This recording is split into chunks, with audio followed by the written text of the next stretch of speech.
Hello everybody and welcome to Wednesday's English lesson. Today is our last day looking at the Jemmy Button book because tomorrow is World Book Day, so we're going to be looking at a different book tomorrow.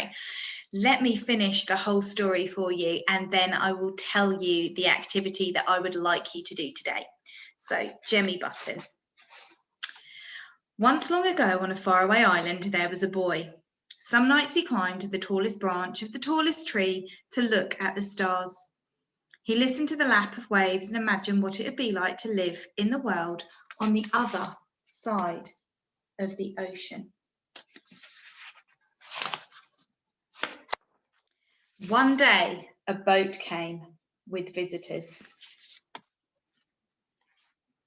They invited the boy to visit their land far across the sea. Come away with us and taste our language. See the lights of our civilized world. One of the visitors opened his hand to reveal a button made from the ocean's most magnificent pearl. They gave it to the boy's family. We will call you Jemmy Button, the visitor said, and even the wind seemed to whisper, Jemmy Button, Jemmy Button.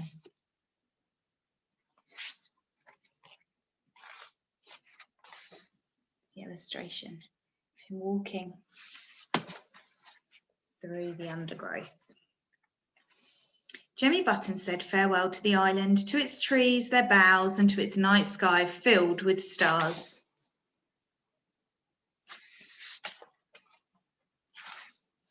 The voyage was long on the dark and choppy sea.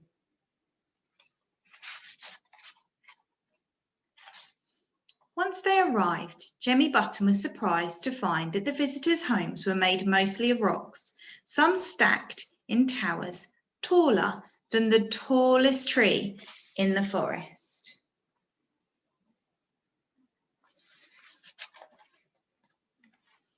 And there were so many people. The colours and noises and costumes made Jemmy Button feel very small indeed. He too yearned to own a cap and drape himself in rich fabrics.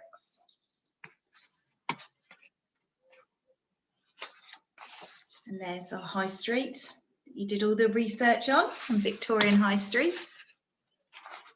Soon he looked almost like them. Almost, but not quite.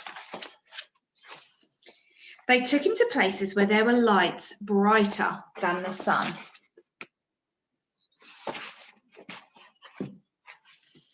And where there was music as sweet as the sound of the ocean.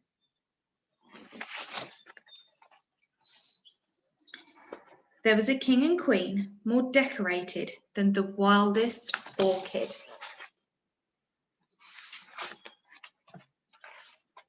Soon, Jemmy Button felt almost at home. Almost, but not quite.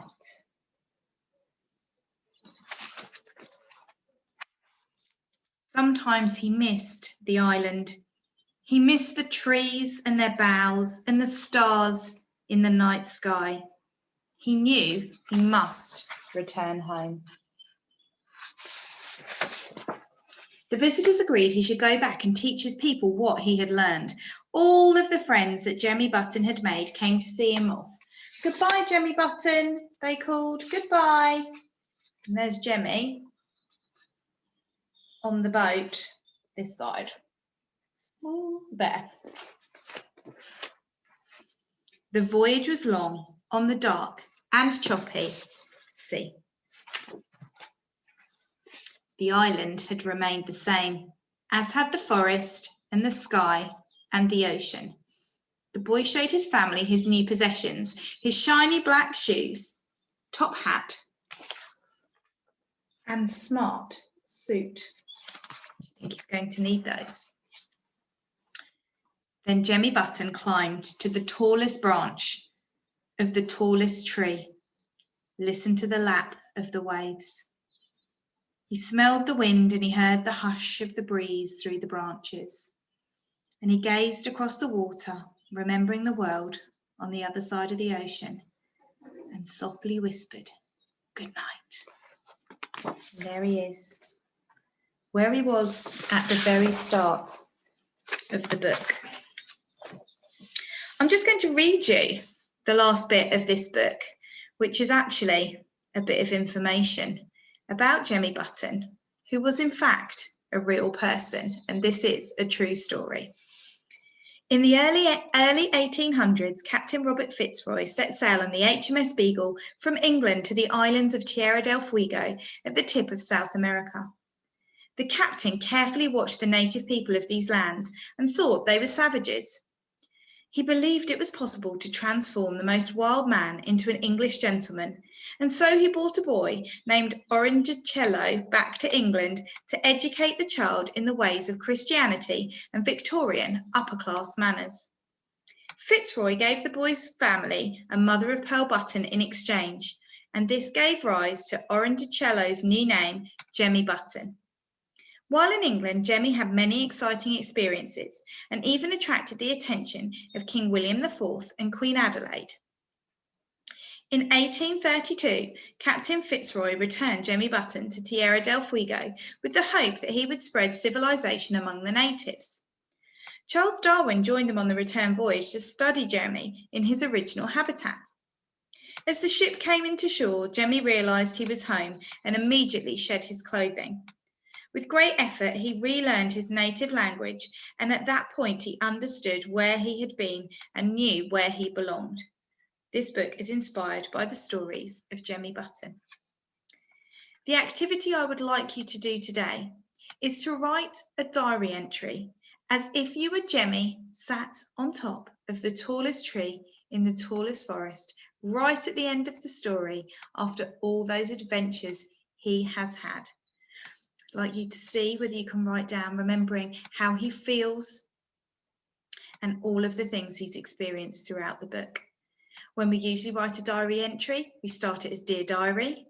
We write in the past tense because we're writing about things that have happened before. And you're imagining that you are Jemmy Button. So you're going to be writing in the first person. I did this, I felt like this.